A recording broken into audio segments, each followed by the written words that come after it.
Welcome back to yet another episode of the No Woman Left Behind podcast show. Today, you only get me. I am doing a solo cast today, specifically to talk to you about mastering self-advocacy, both from an employee perspective as well as a leadership perspective.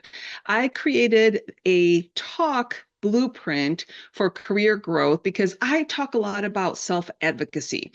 And I realized that I have never really outlined for you what it is that you need to do in order to be able to advocate for yourself.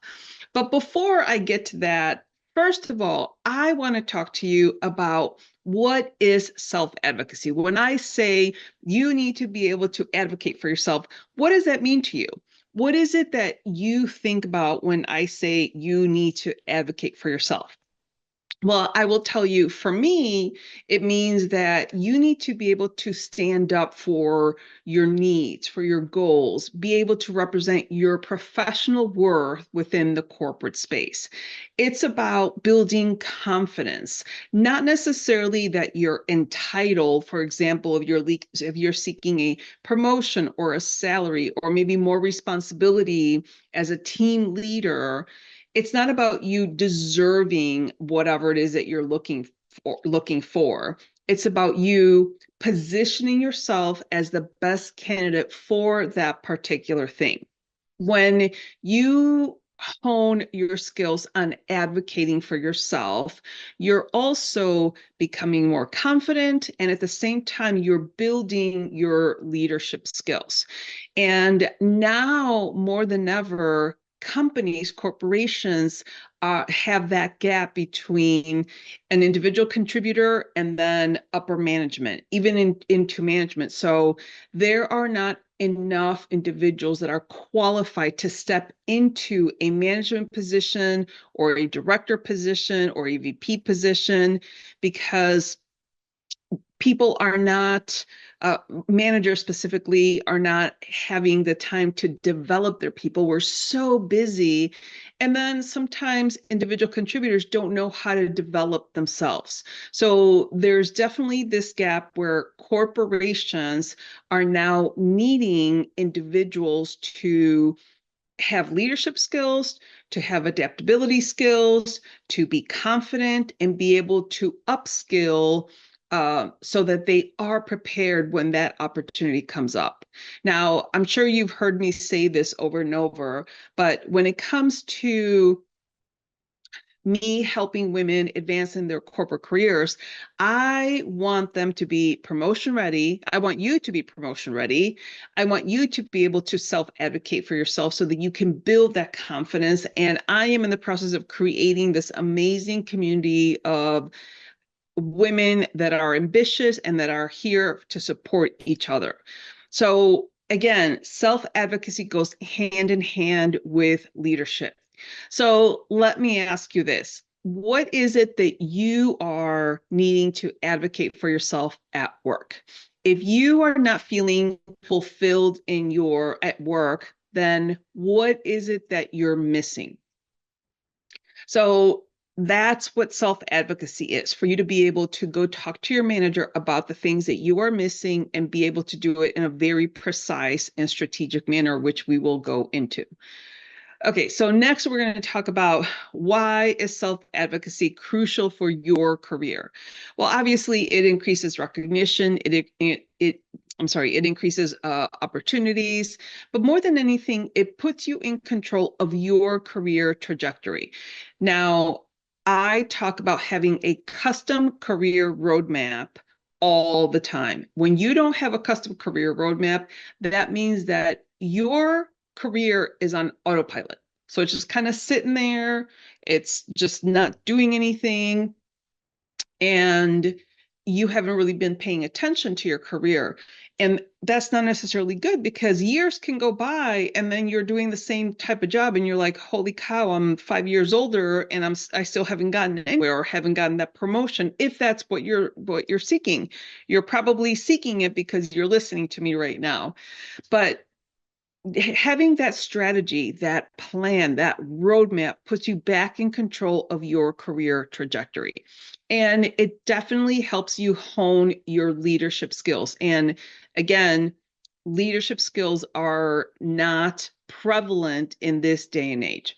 And actually, I was talking to a woman, an expert she works with corporations, and one of the massive things that are lacking in, or that is lacking in corporations, is succession planning. So corporations are not working on succession plans because they don't have the individuals to backfill those positions if they move on to management positions. So succession planning is really, really important. And again, what is it that you need to advocate for yourself in your career right now? Again, a reflection question there. So next, I want to talk to you about the actual T.A.L.K blueprint. So it's T.A.L.K is the T.A.L.K blueprint for employee self-advocacy. And if you're watching this on YouTube, you will be able to see the slide with the T.A.L.K blueprint right on the slide. But if not, I'm going to walk you through the T.A.L.K blueprint. First, we are going to have the T in T.A.L.K is time to reflect. The A is accomplishments with evidence. The L is lay out your script. And then finally, K is knowledge on conducting yourself. And I'm going to walk through each one of these. So first, we have take the time to reflect. I just had a couple of coaching calls today, and both of the individuals that I was talking to didn't know what they wanted to do.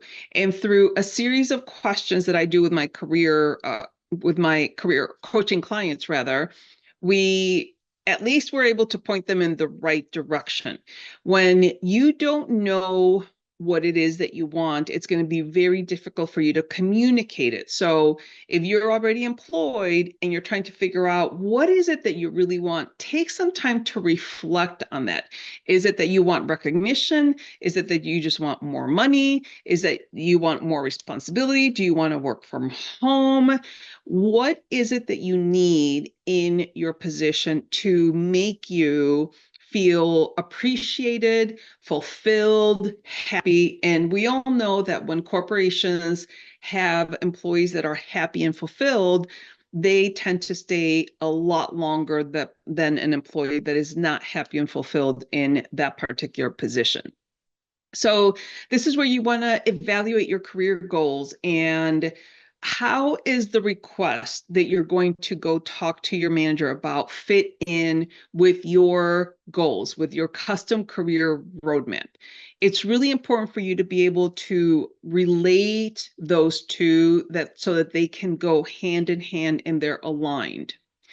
So the action item for you is to write down the specific outcome that you're hoping for and why it matters for your career development. Again, this is a time to reflect. This is a time that you want to figure out, what is it that I aspire to do? What is it that I need to be fulfilled in my particular position? So that was T, take time to reflect, in the T.A.L.K blueprint.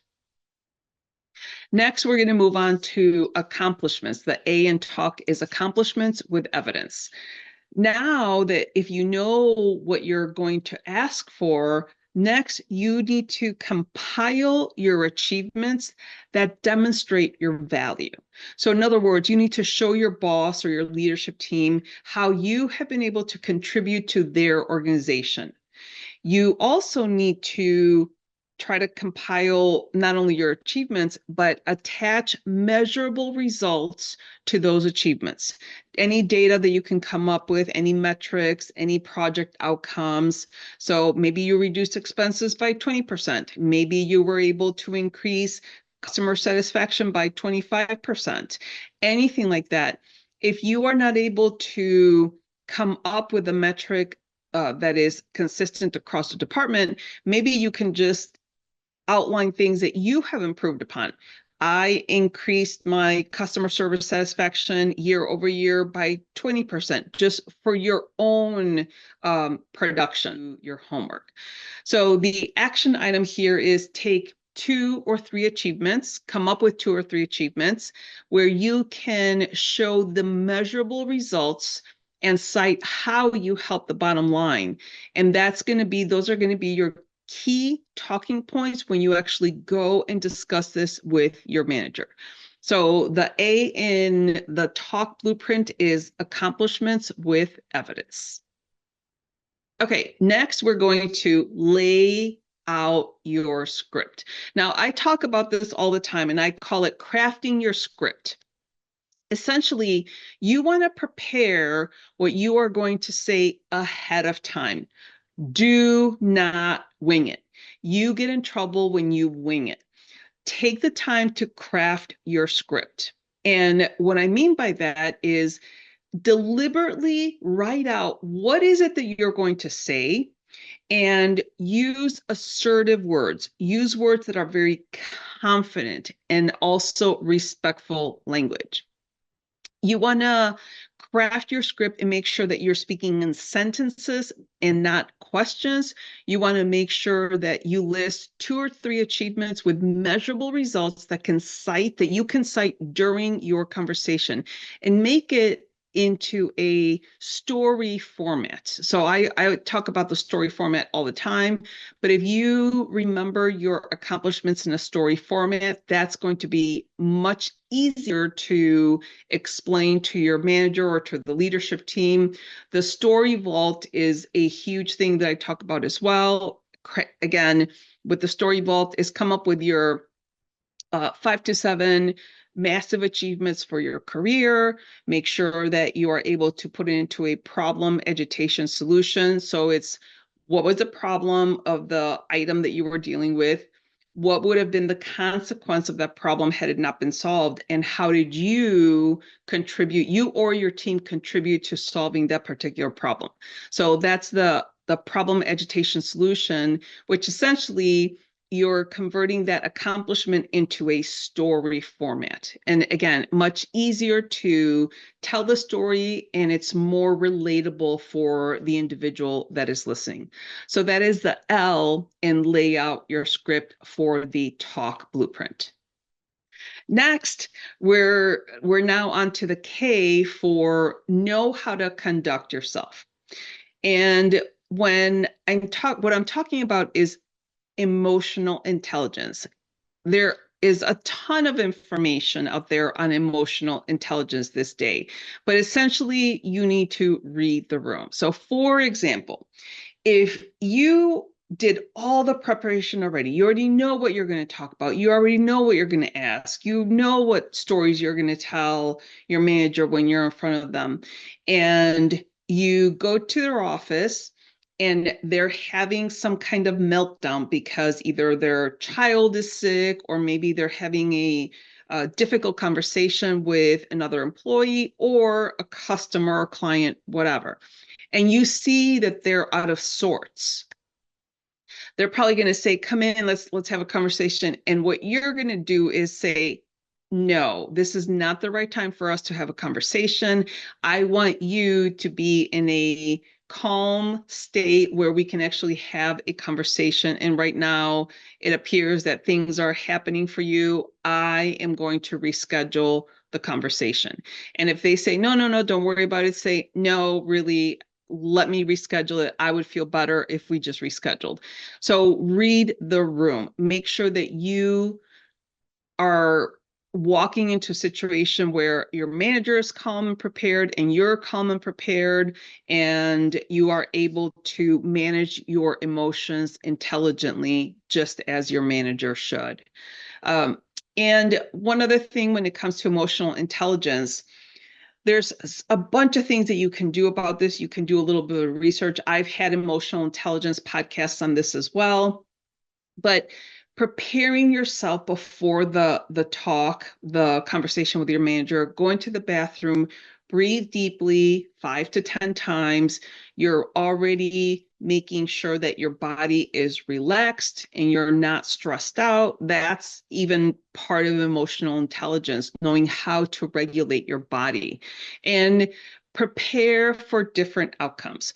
You need to be prepared for, yes, you definitely deserve the raise or the promotion, no problem, to no, I don't see how you are prepared, not right now. Whatever the outcome is, prepare for those different situations. Visualize how you are going to react in each of those situations. And ultimately, you need to stay calm and be professional no matter what. And if they say, no, you are not a candidate for a promotion, one of the questions that you're going to say, that you're going to be prepared with is, can you tell me what are the qualifications that I would need to be prepared or to qualify for that promotion? If they give you any type of no because you're not ready, make sure that you get some specific feedback from them so that you know what it is that you need to work on. So the action item here is, how are you going to handle it if you get a no or a no, not right now? So you really need to be prepared on how you're going to handle whatever emotions come up within you during the conversation. And the biggest thing is stay cool, stay calm, and prepare for the situation, prepare for the outcome. And the more you prepare, the more you're going to be able to manage that situation with confidence. So the K in the Talk Blueprint is know how to conduct yourself. Imagine a space where your career aspirations are supported by a community that truly understands your journey. A space designed for women like you, ready to elevate their careers. Our monthly membership includes everything, from expert training and monthly workshops to a custom career roadmap. Join a supportive community where group coaching and networking turn your professional goals into achievable milestones. Celebrate your wins with a network of women who are as invested in your success as you are. Unlock the leader within. Great. So now we're going to shift a little bit, and we're still going to be dealing with the Talk Blueprint, but now we're going to do it from the leader's perspective. So it's still the same Talk Blueprint, but the T in the Talk Blueprint from the leader's perspective is going to be, T is for time to listen. The A is for acknowledge achievements. The L is for lead with compassion. And the K is know when to be direct. So getting into the T, which is time to listen, from a managerial perspective, from a manager perspective, a leader perspective, you need to be prepared in the event that a direct report walks in and says, can I talk to you about my career advancement? I really feel that I need a promotion and a raise. You're going to stop them right there and say, you know what? Right now is not the time for me to listen to you. I am not prepared. Let's go ahead and schedule this for tomorrow or whatever day is convenient for the schedules. So that's the very first thing. You need to be prepared in the event that someone blindsides you, for example, because you're not going to be in any position to have an intelligent conversation with the individual when you're frazzled and they didn't prepare for the conversation either. So reschedule it. Once you get to the scheduled session, this is the time for you to do active listening. So what does that mean? This means that you are going to be listening to the individual's needs and goals. And one of the things that you can do is, from the team perspective, create regular opportunities for feedback and open dialogue with your team. But when you're active listening, our human nature is to start replying in our heads instead of listening. Try to prevent that and stay present with the individual so that you really listen and you really hear what they're saying to you and not replying in your head. Give them your undivided attention. Do not check your emails. Do not check your phone. Give them your complete attention so that they know that they are being heard and listened to. Use verbal and nonverbal cues. You can use verbal cues like, okay, I see, I get it, I understand. And use nonverbal cues like nodding your head, or, stay with an open stance, like don't cross your arms, because that's off-putting. When they are giving you their pitch or their summary of accomplishments, clarify any questions that you might have. I urge you to have some kind of notepad so that you can write questions as you're writing, and let them know that you're going to be taking notes while they're talking. Summarize whatever they told you and then provide a thoughtful response. The whole point of you scheduling the conversation is so that you can prepare your thoughts, your ideas on this particular individual's performance and be prepared with a response. So, for example, if you know that this person is by no means ready for promotion, then you need to be prepared to address it. And we're going to talk about that at the end here. Okay, so create also a safe space for them. Just let them hear them out, let them talk until they're all talked out, and do not be upset with what they're saying. That's part of having emotional intelligence. Just hear them out, prepare your response, and again, stay calm, cool, and collected. And then definitely schedule a regular follow-up. But the T in the talk blueprint for leaders is time to listen. Next, we have the A in that talk blueprint, which is acknowledge achievements. This is where I think a lot of managers have good intentions, but we're so busy as managers that you don't really do this enough. But you could schedule some recognition to your calendar and just consistently recognize your team, and that wins morale increases, meaning that when you recognize your team, you are boosting the team's morale. And then provide tangible feedback on their contributions. Let them know that, thank you for working on the Smith case or on the Jones case, or thank you for solving that conflict, or whatever it is. But when you give a lot of recognition, I have one of my college roommates, I've known her for 34 years or something crazy like that. She's a real estate broker. And one of the things that she says, which I think is so cool, she's like, I just love on my clients. I just love on them. So she always is making sure that they have everything that they need. She over delivers. She gives them little tokens and giveaways and things like that. So I want you to do the same. I want you to love on your employees and let them know that they matter, that they're important, because that's what they want and need. A lot of times, even if you say a no for a promotion or a raise because there's human resources constraints, like time constraints, they're going to be okay if you personally recognize them. So the action item here is, who on your team deserves recognition this week? And how can you recognize them? Can you just send them an email? Can you send them a text, an emoji, maybe put their name on the newsletter, maybe even recognize them during a town hall meeting, something like that, so that they feel special and they know that you recognize that their work matters. That's a lot of times that's all people really want. So the A in the talk blueprint is acknowledge achievements.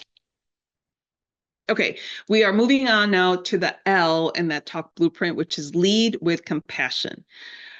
This is one of the things that I always think is so easy to do. Approach team challenges with empathy. Put yourself in their shoes. You used to be in their shoes at one point. Maybe you weren't a manager, but definitely use empathy when you're looking at your team's challenges. Show your team that you care about them as people and they're not just a cog in the wheel. They're not just another number.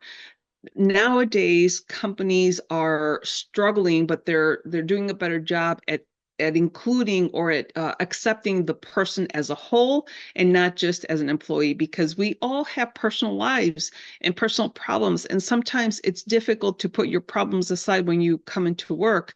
Sometimes you need that additional support. So the action here is, how can you show more compassion as a leader to your people? How can you let them know that you care about what's happening in their lives? And a recommendation is, read about emotional intelligence. There is a ton of information online about emotional intelligence. So the L in the Talk blueprint for managers is lead with compassion. And finally, I already alluded to this a little while ago, but the K in the Talk blueprint is know when to be direct. There is no point for you to beat around the bush when one of your employees comes and asks you for a promotion, and you know full well that that person is not ready for the promotion. This is how your preparation is going to help you. You need to prepare, and you need to be clear and give them constructive feedback and be as supportive as possible while giving them the feedback that they're not ready for that promotion. You need to provide a clear path for improvement and growth for them. And just be honest with them and say, listen, I hear what you're saying. I understand that you are seeking a promotion. However, I need to tell you that you are not ready, and here is why. These are the three things that you are not doing well enough yet to be considered for a promotion. And then go ahead and give them specifics on each one of those things, on what they need to do, what they need to work on, and give them, I'm giving you like golden little nuggets so that you can upskill and be ready for the promotion the next time. So the action item here is, how can you balance directness and empathy in your next tough conversation? And one of the ways to do that is by being prepared and having examples and using empathetic, compassionate words, but still being firm that, I completely understand that you're looking for this promotion, but I don't feel you're ready yet, and this is why. But I will help you get there, something to that effect. And ask your team member if you have feedback. One of the other ways that you can get their buy-in is say, I understand that you're asking for a promotion. I have some feedback for you that could help you get there, but is it okay if I share it with you right now? And have them say yes or no. And if they say no, then let's schedule another session where you feel prepared to receive that information, and then schedule another session. So that's really important when you're giving feedback. So the K in that talk blueprint is know when to be direct. And then finally, so now you have a blueprint for you as an employee, or if you are in a management or leadership position, you also have a talk blueprint on how to help your employees advocate for themselves, and you're advocating for yourself as well, because you're giving them your position on whatever it is that they're asking. So when it comes to reflection and take action, if you are an employee, what's the one thing that you need to advocate for in your career right now? And then if you're a manager, how can you create more opportunities for your team to advocate for themselves? I think both of those are really, really important. And again, the reason why I'm delivering this, teaching you this talk framework, that this blueprint, is because I talk about self-advocacy a lot. However, I haven't talked about how you do it. So now I'm giving you step-by-step instructions on how to advocate for yourself. Okay, so that was a lot of information, but I hope that this was helpful for you. One of the reminders that I want to give you is, if you haven't done so already, go check out the promotion readiness quiz. If you've been struggling to advance in your corporate career, and then go ahead and take the quiz, because it'll give you an idea if you are maybe at beginning stage of your journey, if you're in the middle, or if you're advanced. And I'll give you some ideas on what you can do in each one of those instances as well. And if you haven't checked out the Unlock the Leader Within membership, I really would love for you to check it out. There are some objectives that I have in creating this membership. The very first thing is that I want to get you promotion ready. I have lived the situation as far as being in the corporate world. I went from an individual contributor to a regional underwriting manager to an executive vice president, and I did so through a custom career roadmap, a strategy, a plan, whatever you want to call it, but I had a plan. And if you're looking for a plan, the Unlock the Leader Within membership definitely gives you that plan. So I know that I gave you a lot of information. I hope that the T.A.L.K blueprint really helps you to self-advocate, and you can step into your next promotion, ask for the raise, whatever it is that you're seeking. I hope that this was helpful for you. So with that, remember to be brave, be bold, and take action.